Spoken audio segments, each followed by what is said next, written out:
आपके जो 11th class का चैप्टर है डायमेंशन फॉर्मूला एंड उसके एप्लीकेशंस, उसके बारे में डिस्कस करूंगा। तो इसे देखने के लिए मुझे देखना चाहिए पहले डायमेंशन का मीनिंग क्या होता है।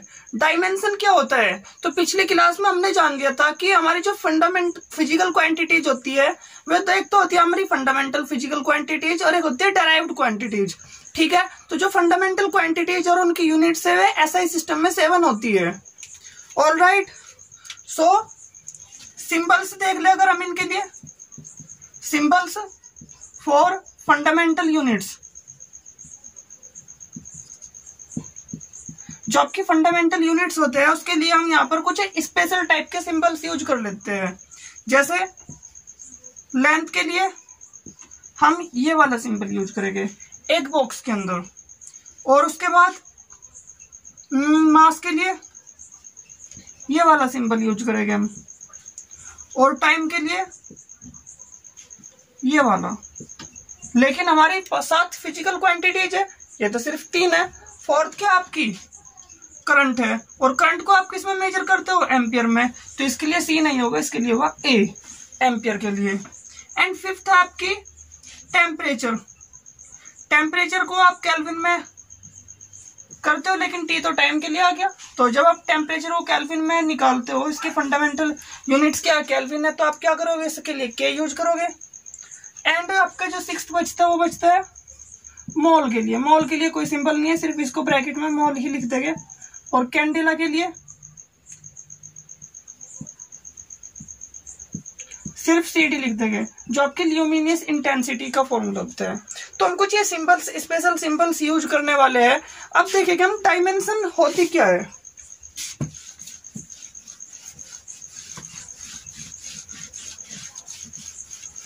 सो देखते हैं डायमेंशन का मीनिंग क्या है। अब हमारे पास ये कुछ 7 फंडामेंटल यूनिट्स तो होगी, लेकिन हमारे पास बहुत सारी डेराइव्ड यूनिट्स होगी, हमारे पास बहुत सारी डेराइव्ड क्वांटिटीज होगी। जैसे डेंसिटी है, वो क्या होता है, मास और वॉल्यूम की मदद से हम उसे डिफाइन करते हैं। तो मास और लेंथ से उसकी डायमेंशन निकलेगी, सॉरी उसको हम डिस्क्राइब कर सकते हैं। तो जितने भी हमारी डेराइव्ड क्वांटिटीज है उनको हम फंडामेंटल क्वांटिटीज की मदद से क्या कर सकते हैं, डिस्क्राइब कर सकते हैं। ठीक है, तो उसमें जो आपकी फंडामेंटल यूनिट्स की जो पावर आएगी ना, उसे हम बोलते हैं डायमेंशन। ठीक है, so the power which are weighed on fundamental units of a physical quantity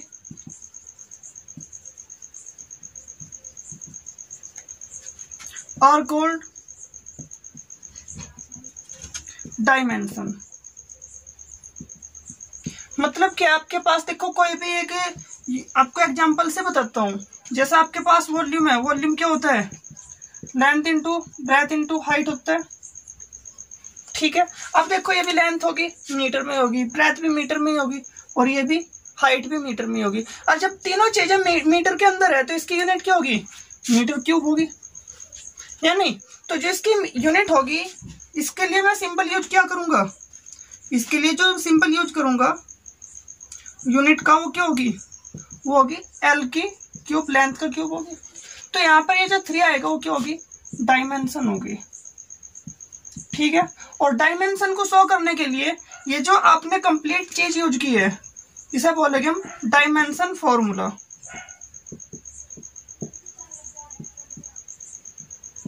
ठीक है, सो डायमेंशन फॉर्मूला क्या होता है,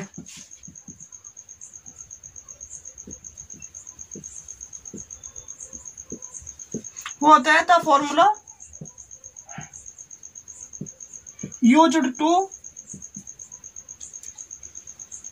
डिस्क्राइब डायमेंशंस।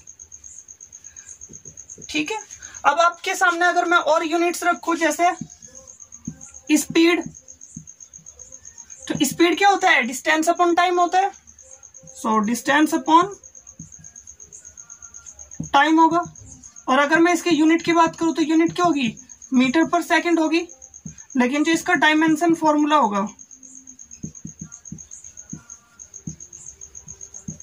वो क्या होगा, मीटर को हम एल से डिनोट करेंगे, और ये क्या अपॉन में सेकंड है, तो एल अपॉन टी तो नहीं लिखूंगा, लेकिन क्या करूंगा, टी की पावर -1 लिख दूंगा। तो ये जो -1 है वो क्या है, टाइम के रेस्पेक्ट में डायमेंशन है, और जो एल की पावर 1 है क्या है 1, ये लेंथ के रेस्पेक्ट में डायमेंशन है। तो जो पावर इस फंडामेंटल क्वांटिटीज के ऊपर चढ़ाई जाती है, रेज की जाती है, उन्हें हम क्या बोलते हैं, डायमेंशन बोलते हैं। और उन्हें डिस्क्राइब करने के लिए हम जिस फॉर्मूले का यूज कर रहे हैं वो होता है डायमेंशन फॉर्मूला। इसी तरह के आप बहुत सारे एग्जांपल देख सकते हो। अगर आपको फिजिक्स के अंदर जितने भी एग्जांपल पता है, जितने भी फॉर्मूलाज पता है, जितने भी फिजिकल क्वांटिटीज आएगी, सभी के लिए हम डायमेंशन फॉर्मूला निकाल सकते हैं। अब देखो आपके सामने बहुत सारी फिजिकल क्वांटिटीज आने वाली है नेक्स्ट अगले इस साल और अगले साल तक, और उनसे फिजिकल क्वांटिटीज के आपको फॉर्मूलाज भी नहीं याद होगी इस लेवल पर, ठीक है। तो आपको जितने याद है ठीक है, नहीं तो आप धीरे धीरे एक एक करके जैसे जैसे फॉर्मूलाज पढ़ते जाओगे, उनके साथ ही आप क्या करोगे, डायमेंशन फॉर्मूला निकालोगे सभी क्वांटिटीज का, जितने भी आप पढ़ोगे, ठीक है। तो चलो अब हम इसे रफ करते हैं।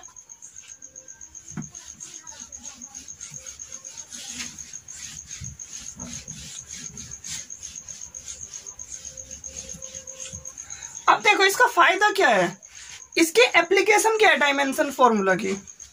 सो इसके हम एप्लीकेशन देखते हैं।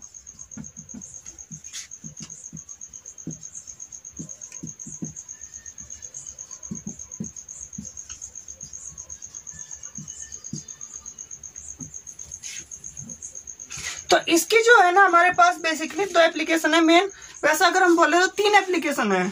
सबसे पहली जो है वो है conversion of units.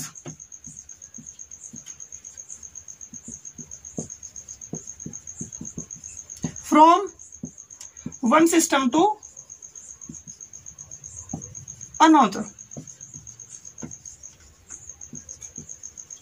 Another system.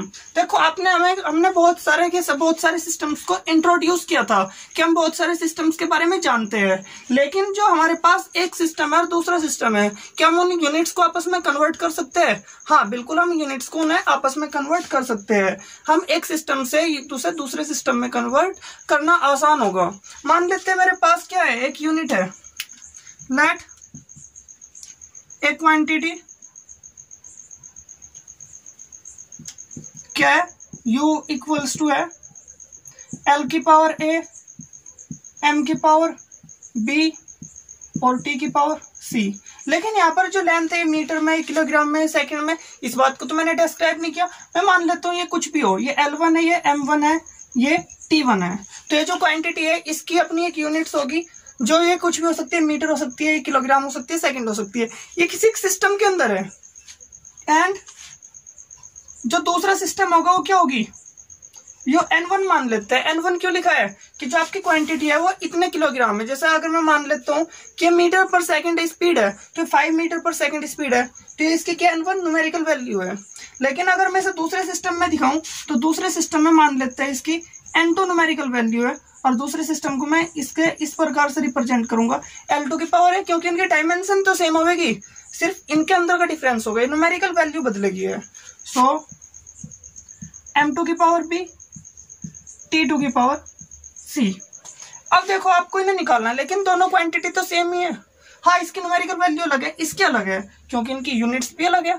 तो जब ये दोनों सेम है, सो हम इन्हें क्या कर सकते हैं, N1 L1 की पावर है, ये आपको नोन है, और ये दूसरे सिस्टम ने आपने कन्वर्ट किया है, तो आपको N2 चाहिए, दूसरे सिस्टम में कन्वर्ट हो गया। सो M1 की पावर B, T1 की पावर C इक्वल्स टू क्या होगा, N2 L2 की पावर A, M2 की पावर B, T2 की पावर C। अब आपको N2 चाहिए, तो ये सारी की सारी चीजें क्या होगी, नीचे आ जाएगी। सो N2 इक्वल्स टू क्या होगा, N1 L1 अपॉन L2 की पावर A होगा, क्योंकि जब आप इसमें नीचे लाओगे तो ये जो आपका L है, लेंथ को लेंथ से मतलब जिनकी पावर सेम होगी उनको एक साथ लिख सकते हैं, M1 अपॉन M2 की पावर B और T1 अपॉन T2 की पावर C। तो देखो हमने क्या करा, हमारे पास एक यूनिट में दे दिया कन्वर्जन, मैंने क्या करा है, कोई दूसरा नंबर मान लिया भाई N2, जो हमारे पास जिसमें हमें कन्वर्ट करना है ये गिवन है। तो ये जो आपका N2 होगा ना, वो क्या होगा, वो पहले नंबर को ऐसे रखेंगे, पहले जो क्वांटिटीज है उनकी पावर सेम रखेंगे, अपॉन में क्या कर देंगे, उनके साथ में जिसमें हमने कन्वर्ट किया वो लिखेंगे, और इसे हमें सॉल्व कर लेंगे। तो आपको N2 की वैल्यू मिलेगी। फॉर एग्जाम्पल आपको देता हूं इसका कुछ एग्जाम्पल।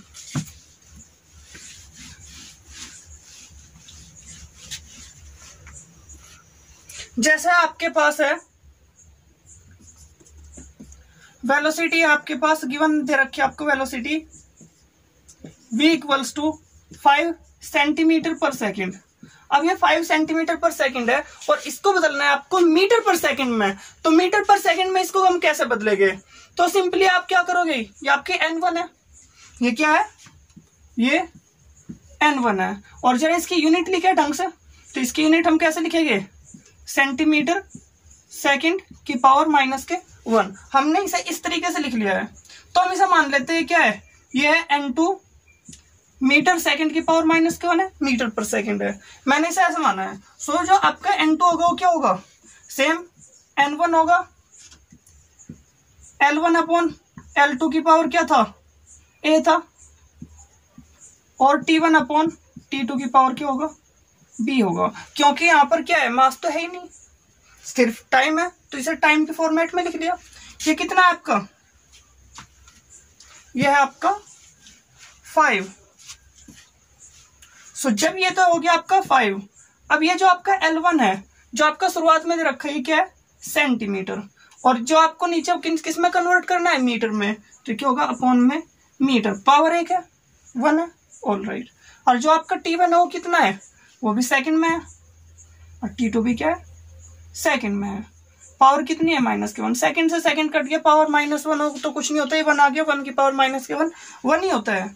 मसला किसका है हमारा, प्रॉब्लम किसमें है, प्रॉब्लम है हमें इसमें, सेंटीमीटर में। एक बात बताओ, 1 मीटर में कितने सेंटीमीटर होते हैं, 100 सेंटीमीटर होते हैं।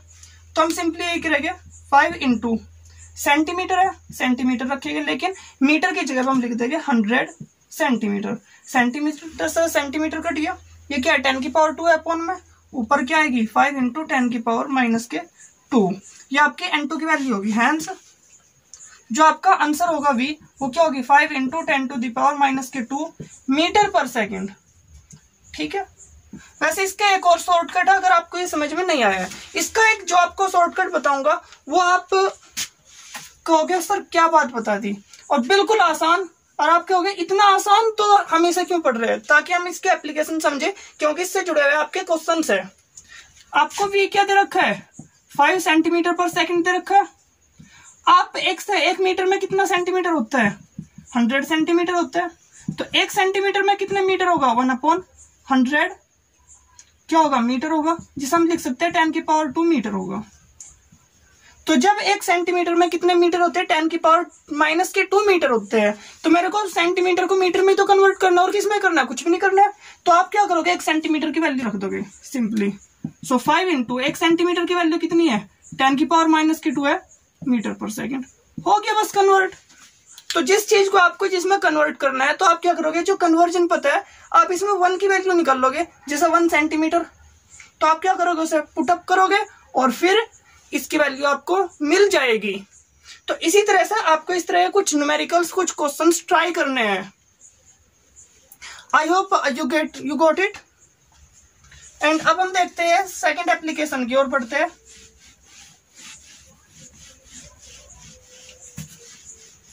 जो इसमें हमारी सेकंड एप्लीकेशन है, वो ये बताती है जो डायमेंशन एनालिसिस होता है, अगर हम कोई भी फॉर्मूला लिख रहे हैं, वो फॉर्मूला सही है या फिर गलत है, डायमेंशन एनालिसिस हमें इस बात की जानकारी देता है। सो सेकंड आपकी जो है वो है to check the validity of any formula. ये क्या करते हैं, किसी भी फॉर्मूला की वैलिडिटी को चेक कर सकता है। अब देखो, किसी भी फॉर्मूला की वैलिडिटी को कैसे चेक करता है, तो आप इसके लिए मैं एक एग्जांपल रखता हूँ। V इक्वल्स टू लिख दिया मैंने कहीं पर भी √2GH। ये मैंने किसी भी एक हो सकता है किसी सिचुएशन के लिए हो, ये मतलब हर जगह वैलिड ना हो, लेकिन ये कहीं ना कहीं ये वैलिड हो सकता है क्या, मुझे ये बात चेक करनी है। तो आप क्या करोगे, इसके लिए जो आपकी डायमेंशन होगी, here dimension of LHS should be equals to must be equal to dimension of right hand side.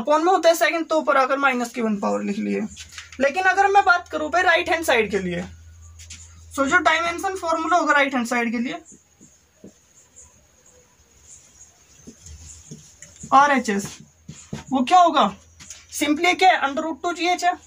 एक बात बताओ, √2 की तो कोई डायमेंशन नहीं होती, ये तो सिर्फ एक क्या है, न्यूमेरिकल है। लेकिन जो G है, H है, इनके जो डायमेंशन है उसका क्या है, √, है। तो G क्या होता है आपका, एक्सेलरेशन होता है, और उसके एक्सेलरेशन की डायमेंशन होती है। देखो एक्सेलरेशन क्या होता है, आपको पहले यही दिखा दूं मैं, यहाँ पे क्लाउड में लिखेंगे हम। जो एक्सेलरेशन होता है वो होता है change in velocity upon time, ठीक है। और जो वेलोसिटी है उसका चेंज भी तो वेलोसिटी होगा, और वेलोसिटी की डायमेंशन कितनी है, मीटर पर सेकंड है, और अपॉन में क्या है, सेकंड है, तो क्या हो जाएगा, मीटर पर सेकंड स्क्वायर, ठीक है।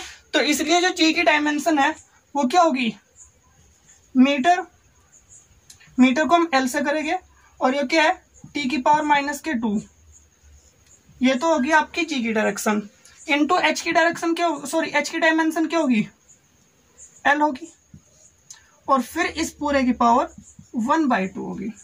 अब जरा देखना है क्या होगा, एल का स्क्वायर हो जाएगा, सो एल स्क्वायर टी की पावर -2, और पूरे की पावर क्या है, 1/2, और ये जब 1/2 आएगी तो क्या आएगा, एल टी की पावर -1 आ जाएगा।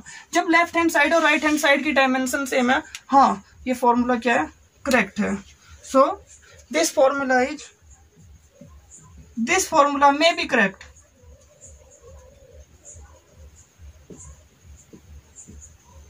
जरूरी नहीं है करेक्ट हो, लेकिन ये डायमेंशनली वेरीफाई कर रहा है, हाँ ये करेक्ट हो सकता है, चांस है ऐसा, ठीक है। तो आप इसका स्क्रीनशॉट ले सकते हो, या 1, 2 एंड 3।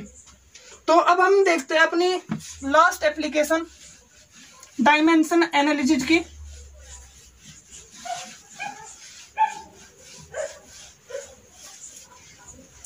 जो हमारी सबसे आखिरी की एप्लीकेशन है वो है टू एस्टेब्लिश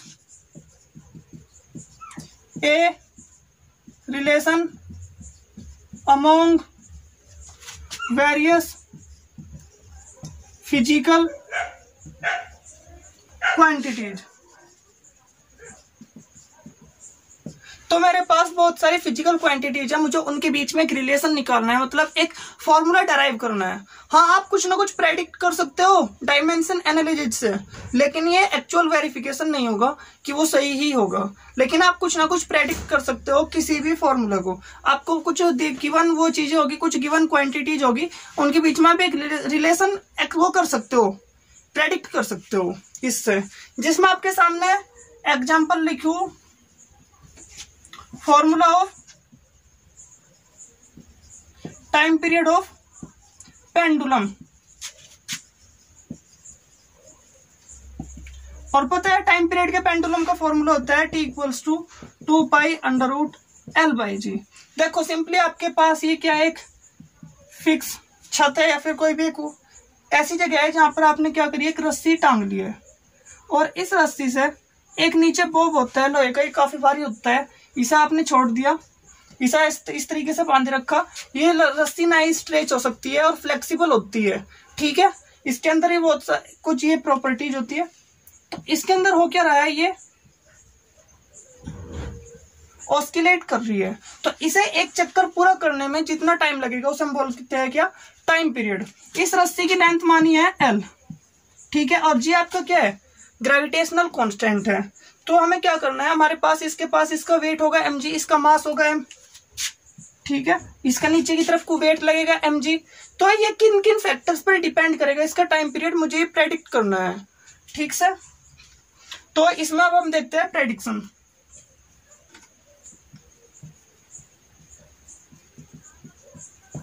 लेट जो आपका ये टाइम पीरियड है वो डिपेंड करता है किसके ऊपर, इसकी लेंथ के ऊपर करता है। एल की पावर ए मान लोगे आप, जो इसकी लेंथ है इसकी कुछ पावर के ऊपर डिपेंड करेगा, तो आप ए मान लो। लेट ये इसके मास पर डिपेंड करेगा, एम की पावर बी मान लो इसका मास। लेट ये जो आपका ये फोर्स लगता है एम जी नीचे की तरफ को लगता है, तो ये जी क्या है, ग्रेविटेशनल कांस्टेंट है। इसकी जी की वैल्यू जिसे नहीं पता हो वो बता देता हूँ, 9.8 मीटर पर सेकेंड स्क्वायर होती है। तो ये जी पर डिपेंड करता है, जी की पावर सी मान लो। ठीक है, तो इसमें लेफ्ट हैंड साइड की डायमेंशन क्या है, डायमेंशन ऑफ LHS क्या है, सिर्फ टाइम है। लेकिन जो डायमेंशन होगी RHS की राइट हैंड साइड की, वो क्या होगी, लेंथ की पावर ए, एल की पावर ए, एम की पावर बी, मास की पावर बी, और प्लस जो आपका जी है इसकी यूनिट क्या होती है, अभी बताई थी, इसकी यूनिट होती है मीटर पर सेकंड स्क्वायर होता है ना ये, तो ये होती है एल टी की पावर माइनस के 2। सो इनटू एल टी की पावर एल इंटू टी की पावर माइनस के 2, और इसकी पूरी पावर क्या है, सी है। अब जरा इस सी की मल्टीप्लाई करना पावर की, तो ये क्या मिलेगा आपको, एल की पावर ए, एम की पावर बी, एल की पावर सी, और टी की पावर माइनस के 2c। ठीक है, अब क्या करोगे, जो एल की पावर इनको एक साथ लिख लो, तो ये क्या होगी, एल की पावर ए प्लस सी, एम की पावर बी, और टी की पावर माइनस के 2c। अब एक बात बताओ, जो लेफ्ट हैंड साइड की डायमेंशन है राइट हैंड साइड की डायमेंशन के इक्वल होनी चाहिए। राइट हैंड साइड में सिर्फ टाइम की पावर 1, मतलब क्या है, जो एल की पावर है, जो एम की पावर है, वो क्या होनी चाहिए, वो होनी चाहिए 0 के इक्वल, और जो टी की पावर है वो क्या होनी चाहिए, वो होनी चाहिए 1 के इक्वल। सो कंपेयरिंग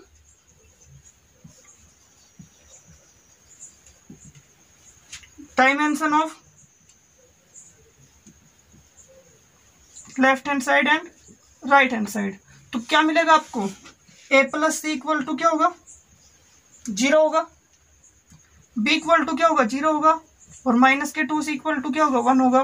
तो सी की वैल्यू क्या आएगी, माइनस के 1/2 आ जाएगी। यहां से मिला, आप इस सी की वैल्यू माइनस के 1/2 रखना। सो ए माइनस 1/2 क्या आएगा, 0 आएगा, मतलब ए की वैल्यू क्या आएगी, प्लस के 1/2 आएगी, और बी हो गया 0। अब आप ऐसा कर सकते हो,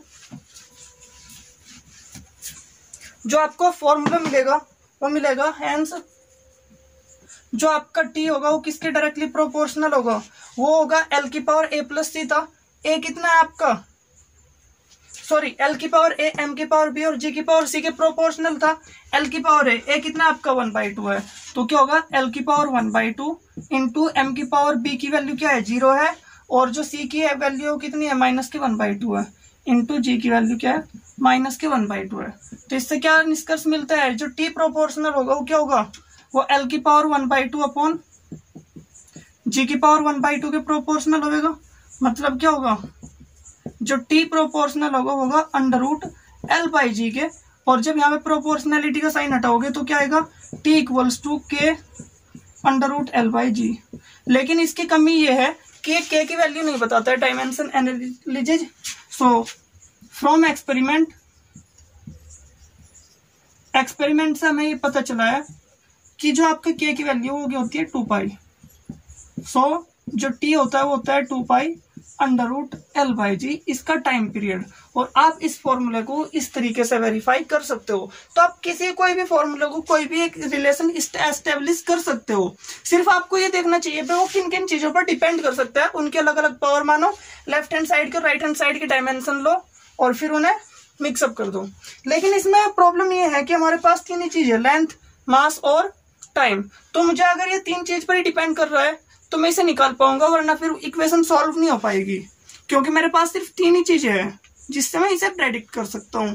तो इसकी अपनी कुछ लिमिटेशंस है डायमेंशन फॉर्मूला की, तो हम उन लिमिटेशंस को देखते हैं।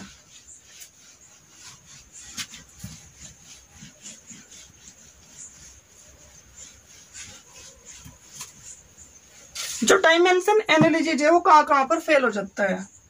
सो लिमिटेशन ऑफ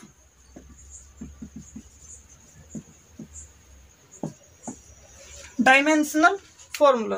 तो इसमें पहले लिमिटेशन तो है जब साइन कोस टेन आ जाता है ना, साइन ट्रिग्नोमेट्री आ जाती है, तो वहां पर ये फेल हो जाता है। So it fails when sine theta cos theta etcetera comes. ठीक है, और ये क्या होता है, एक्सपोनेंशियल के बारे में नहीं बताता, एक ये जोड़ पर भी फेल हो जाता है। It does not establish a relation which are some of quantities. जैसे आपका s इक्वल्स टू होता है ut plus half AT square, या आपने 9th क्लास में देखा होगी सेकंड इक्वेशन ऑफ मोशन है। इसमें क्या हो रहा है, दो चीज मिलकर क्या बना रही है, डिस्प्लेसमेंट दे रही है। तो इस तरह के रिलेशन को कोई के बारे में कुछ भी प्रेडिक्ट नहीं करता है। ठीक है, तो ये इसकी कुछ लिमिटेशन है, आप कुछ और बुक से पढ़ सकते हो। एंड अब मिलेगा हम नेक्स्ट चैप्टर में, और अगर किसी को कोई भी डाउट हो तो जो मैं गूगल मीट पर क्लास लूंगा आप उसमें डिस्कस कर सकते हो। So thanks for watching this video.